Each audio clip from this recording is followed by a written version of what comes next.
주신 하나님 말씀은 요한일서 2장 12절에서 29절입니다. 요한일서 2장 12절에서 29절입니다. 원래는 매일 성경 본문이 요한일서 2장 12절에서 29절인데 이거를 새벽 예배 시간에 다 살펴볼 수는 없고요. 17절까지만 좀 제가 읽어드리도록 하겠습니다. 요한복음 2장 12절에서 17절까지만 좀 읽고 묵상하고 음성으로 좀 묵상을 좀 하시는 분들은 나머지 29절까지는 개인 묵상을 좀 하시면 좋을 것 같습니다. 2장 12절에서 17절까지 제가 읽어드리겠습니다. 자녀들아, 내가 너희에게 쓰는 것은 너희 죄가 그의 이름으로 말미암아 사함을 받았으며, 아비들아, 내가 너희에게 쓰는 것은 너희가 태초부터 계신 이를 알았으며, 청년들아, 내가 너희에게 쓰는 것은 너희가 악한 자를 이기었음이라. 아이들아, 내가 너희에게 쓴 것은 너희가 아버지를 알았으며, 아비들아, 내가 너희에게 쓴 것은 너희가 태초부터 계신 이를 알았으며, 청년들아, 내가 너희에게 쓴 것은 너희가 강하고 하나님의 말씀이 너희 안에 거하시며 너희가 흉악한 자를 이기었음이라.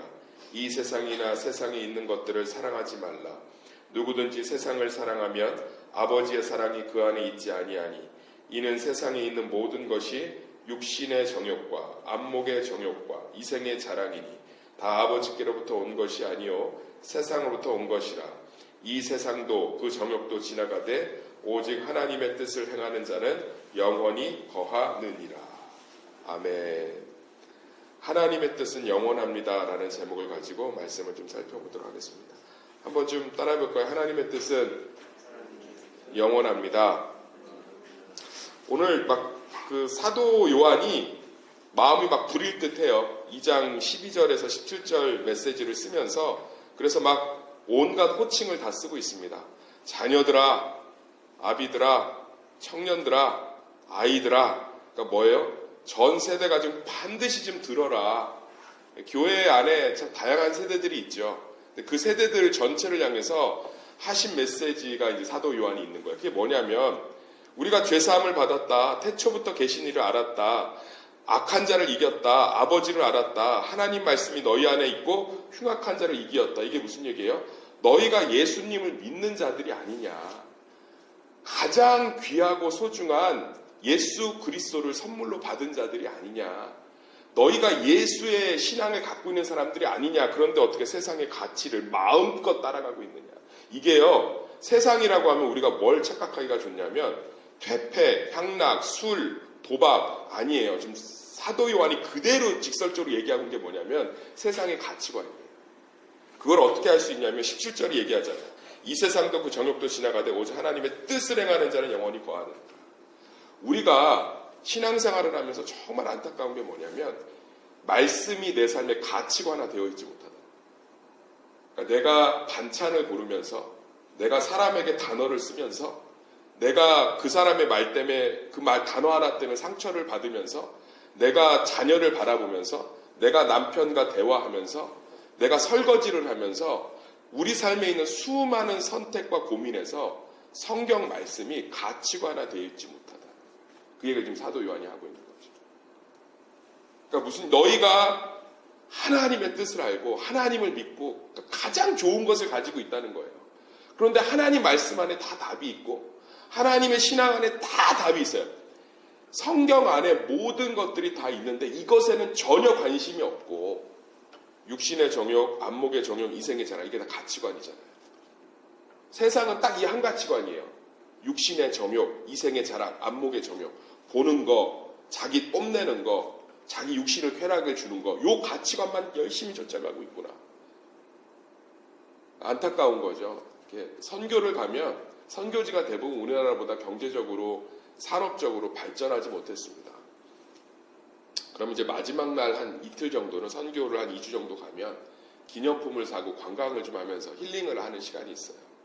그럼 이제 청년들이 이제 기념품을 사갖고 옵니다.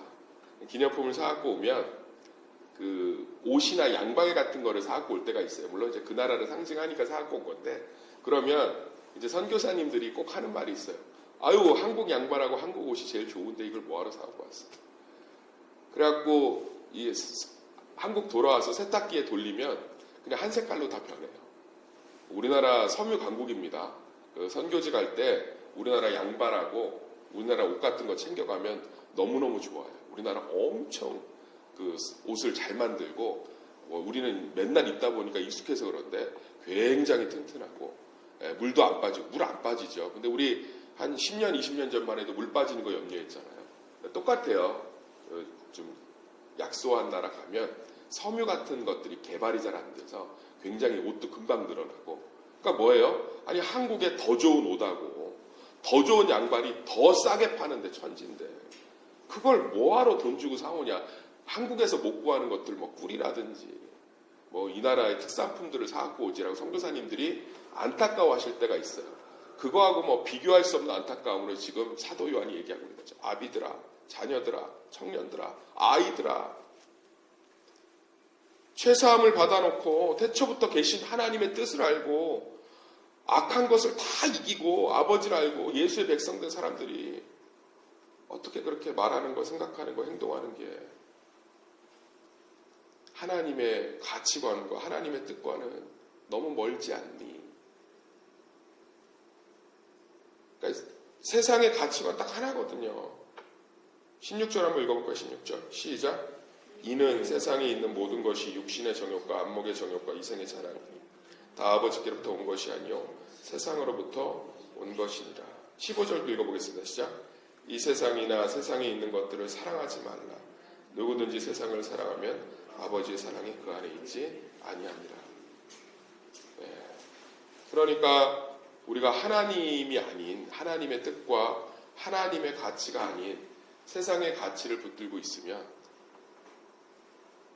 결국은 하나님의 사랑이 그 안에 거할 수 없고 결국 이생의 자랑 안목의 자랑 육신의 정욕을 쫓아가는 삶이 되는 거죠. 그래서 이 세상도 그 정욕도 다 지나가도 오직 하나님의 뜻만 있으니까 주님의 뜻으로 무장해라. 주님의 사랑 안으로 들어와라.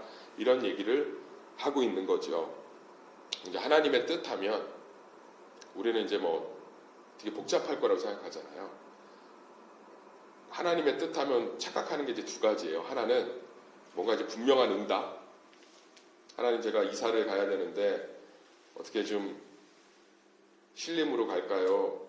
아니면 강서구 쪽으로 갈까요? 그럼 하나님이 강서구로 가라. 이렇게 응답해 주는 게 하나님 뜻인 것 같고 하나님의 뜻하면 뒤에 복잡할 것 같단 말이에요. 그러니까 막연해지잖아요. 머릿속이. 하나님의 뜻 뭐야? 하나님의 뜻이 막연한데? 그렇지 않아요. 하나님의 뜻이 굉장히 분명하고 단순하게 나와 있어요. 하나님이 성경을 통해서 자신의 뜻들을 가르칠 때 분명합니다. 그래서 성경을 그냥 딱 두 가지로 요약해 놨잖아요. 예수님이. 뭐죠? 하나님을 사랑하고 이웃을 배려해라. 하나님 뜻이잖아요. 만고의 질 성경 두 개를 요약하는. 그러면 우리가 항상 고민하고 선택할 때 하나님을 사랑하고 이웃을 사랑하는 것들. 그래서 요한 1서, 2서, 3서가 다 사랑에 대해서 계속 얘기하고 있죠. 하나님을 사랑하고 이웃을 사랑해라. 그러니까 사도 요한이 요한 장로가 계속 강조한 게 뭐예요? 하나님의 사랑이 너희 안에 거하지 않으면 그러니까 계속 하나님을 사랑하고 이웃을 사랑하는 고민들을 하면서 선택하고 말하고 행동하고 그랬을 때 우리는 뭐예요? 풍성한 열매를 맺음으로 이생의 자랑, 안목의 정욕, 육신의 정욕을 따라 사는 사람들에게 이 가치가, 이 믿음이 얼마나 탁월한지를, 얼마나 대단한지를 보여줘야 될 사람이라는 거죠. 우리 삶은 세상이, 주변이 굉장히 놀랄만한 삶이어야 해요. 그것은 저 삶이 권력이 없고 저 삶에 부유함이 없고 저 삶에 세상적, 환경적 안정이 없는데 저 안에 참된 부유가 있고 저 안에 참된 능력이 있으며 저 안에 참된 안정과 평강이 있는 것들을 세상이 놀래야 돼요. 그러려면 우리는 하나님을 사랑해야 되고 이웃을 사랑해야 됩니다. 사랑은 전적으로 죽는 거예요. 희생하는 겁니다. 희생이 전제되지 않은 사랑은 하나도 없어요. 요한복음을 사도 요한이 썼잖아요. 요한복음이 뭐라고 그러냐면 하나님이 말씀이 육신이 되어 우리 가운데 왔어요. 그래서 빛 가운데 왔지만 어둠이 관심도 없고 어둠이 빛을 몰라봤어요. 이 땅을 창조하신 자기 왕이 왔는데 백성들이 다 관심이 없었고 심지어 헤롯은 죽이려 했지요. 그런데도 오셨습니다. 왜냐하면 사랑은 희생이기 때문에. 그러니까 복음서에 나와 있는, 구약에 나와 있는 하나님의 사랑, 예수님의 사랑이 다 무엇이냐면 하나님과 예수님의 자기 희생 가운데 이루어지는 우리에 대한 사랑이에요. 다 그 이야기라고요. 그럼 사랑은 반드시 희생을 전제로 해요. 희생이 전제되지 않은 사랑은 사랑일 수가 없어요. 사랑이 곧 희생이에요. 십자가의 사랑이 십자가의 죽음과 동일한 단어고 십자가의 희생과 동일한 단어잖아요. 내가 자녀를 사랑한다는 건 자녀를 위해서 내가 무언가를 포기하고 있다. 내가 교회를 사랑하고 내가 성도를 사랑한다면 내가 쥐고 있는 것들을 무언가를 놓고 포기하고 있다. 내가 하나님을 사랑한다면 내가 하나님을 위해서 무언가를 놓고 포기하고 있는 거예요. 사랑은 희생이에요. 사랑은 죽는 거예요. 그거는 성경의 대원칙이에요. 그러니까 사도 요한은 이미 요한복음을 썼기 때문에 요한복음을 얼마나 열심히 가르쳤겠어요. 그러니까 그 토대 위에 요한 1서, 2서, 3서를 쓴 거죠. 예수님은 철저하게 자기를 희생함으로, 자기를 죽임으로 자기 사랑을 증명하신 줄 믿습니다. 내가 희생하고 내가 무언가를 포기하고 죽고 있는 곳이 내가 사랑하고 있는 곳이에요. 그러면 하나님의 뜻이 뭐냐는 거죠. 우리는 하나님을 위해서 그분 앞에서 내가 죽을 때, 내가 이웃을 위해서 내가 죽을 때, 어제 살펴봤잖아요. 이웃을 위해 죽는 게 쉽지 않은데요. 요한 사도가 그대로 이제 얘기하잖아요. 눈에 보이는 이웃을 위해서 죽지 못하면서 눈에 보이지 않는 하나님을 위해서 무슨 수로 죽을래? 그러니까 이웃 사랑은 뭐예요? 내가 지금 하나님을 사랑하는지에 대한 척도예요. 그러니까 뒤에서 그 사람 뒷담화를 하면서 입으로는 하나님을 찬양하는 게 말이 되니가 요한 사도 얘기를 하는 거예요. 눈에 보이는 이웃을 사랑하지 않으면서 하나님을 찬양하면서 무슨 수로 경배할래? 무슨 수로 사랑할래? 이게 말이 앞뒤가 하나도 안 맞지 않니? 이 얘기를 어제 했단 말이에요. 사도 요한. 쭉 얘기하셨단 말이에요. 오늘은 더 직설적으로 얘기하고 있는 거죠. 우레의 사도예요. 별명이 번개예요. 그러니까 설교할 때 뭐 비교도 안 되게 왕왕왕왕 아주 직설적으로 쏟아부었던 분인데 그분이 명확하게 얘기하는 게 그거죠. 우리가 서로를 위해 죽을 때, 우리가 하나님을 위해 죽을 때 놀라운 일이 벌어집니다. 죄사함의 역사가 벌어집니다. 태초부터 계신 하나님의 뜻을 알 수 있습니다. 악한 자를 이깁니다. 아버지와 알았다. 여기 관계했다는 뜻이에요. 하나님의 깊은 교제 가운데 들어갑니다. 하나님의 말씀이 우리 안에 있습니다. 흉악한 자, 우리 가운데 있는 원수, 우리를 힘들게 하는 경제적 상황, 모든 것들을 이기게 하는 능력을 받을 수 있습니다. 할렐루야. 요한이 이 얘기를 하고 있는 거예요. 너희가 하나님의 사랑 안에서 하나님 앞에서 너희가 죽을 때, 너희가 눈에 보이는 하나님인 너희 지체를 위해서 죽을 때 너희 안에 죄사함의 역사, 하나님과의 깊은 교제, 왜 우리가 예수를 믿고 예배를 드리고 이렇게 수없이 하나님 앞에 나오면서도 믿음의 열매, 말씀의 열매, 참된 은혜의 열매, 죽어도 못 죽고 있는 거죠. 그래서 우리의 기도의 대부분이 어디에 집중돼야 되냐? 하나님, 제가 하나님 말씀 앞에 죽게 하십시오. 하나님, 제가 눈에 보이는 하나님인 이웃을 위해 죽게 하십시오. 하나님, 제가 말씀 앞에서, 기도 앞에서 죽게 하십시오. 내가 죽을수록 살아나는 거예요. 선교를 가잖아요. 선교를 가면, 단기 선교를 한 2주 정도 가면 거의 한 3, 4일은 지옥입니다. 서로의 육신의 정욕, 안목의 자랑, 이상의 자랑이 다 튀어나와요. 왜냐하면 극한 상황 가운데 노출돼요. 물 안 맞죠. 잠자리 안 맞죠. 벌레 많죠.